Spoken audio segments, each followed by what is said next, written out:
Hi, this is Celeste, and this is a breaking news report, even though it is a couple days old. I just discovered Executive Order 13926, and it is a presidential executive order issued June 2nd, 2020, advancing international religious freedom. And I am just going to read some of the highlights that concern me. And if you want, I'll just put a link to the executive order so that you can look at the whole thing that yourself. So it says, religious freedom, America's first freedom, is a moral and a national security imperative. So they are equating like God's given rights with national security. This is in section 1.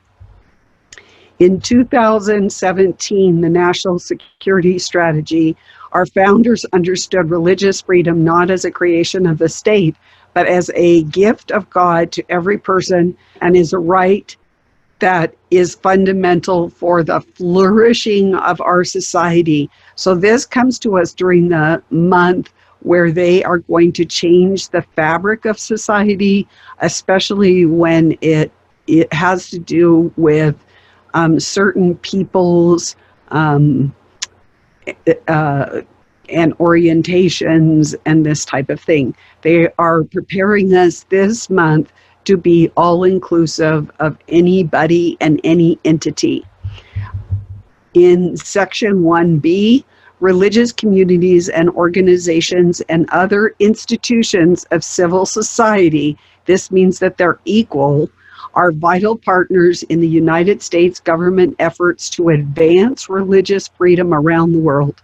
So they're basically equating religious communities and organizations with civil society, and that they are going to advance this around the world. Section 2, under the prioritization of international religious freedom, which is going to happen within 180 days of the date of this order. The Secretary of State, with the Administrator of the United States Agency for International Development, or USAID, will develop a plan to prioritize international religious freedom, and that is going to be your ecumenical one world religion. Section 3, the administrator of the USAID is budgeting $50 million per fiscal year for programs that advance international freedom. And this program is going to anticipate, prevent, and respond to attacks against individuals and groups on the basis of their religion, including programs to help ensure that such groups can persevere as a distinct community, but that's a global community. That's not what we consider community, to promote accountability for the perpetrators for such attacks and to ensure equal rights and legal protections for individuals and groups, regardless of their belief system, and to improve the safety and security of houses of worship and public spaces for all faiths.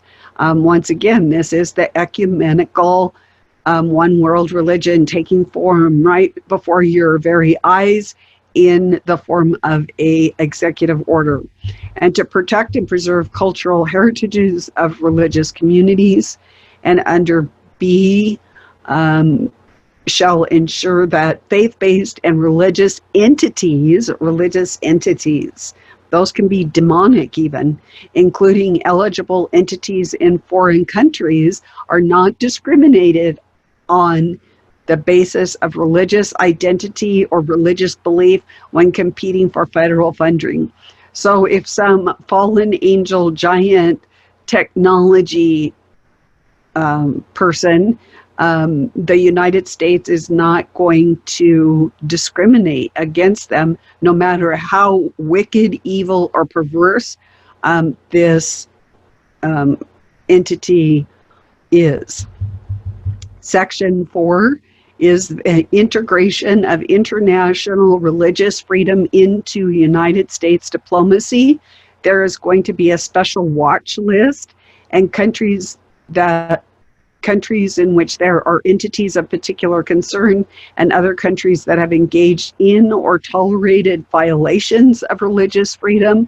That is if they have not, if they don't tolerate the new one world religion, there's going to be a special watch list, and there's a international religious freedom required in Section 102B of the International Religious Freedom Act of 1999, or 1998, sorry about that, Public Law 105292, which is now known just as the Act.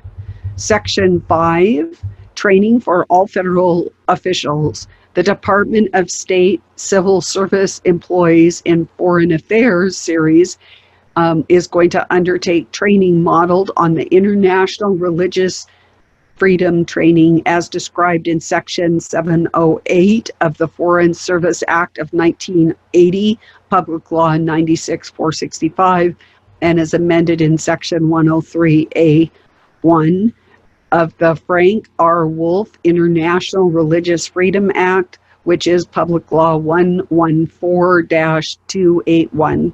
And also, we should note Section C, all federal employees are subject to the requirement shall be required to complete international religious freedom training.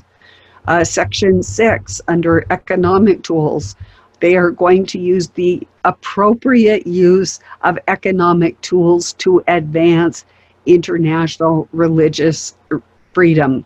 That is coercion.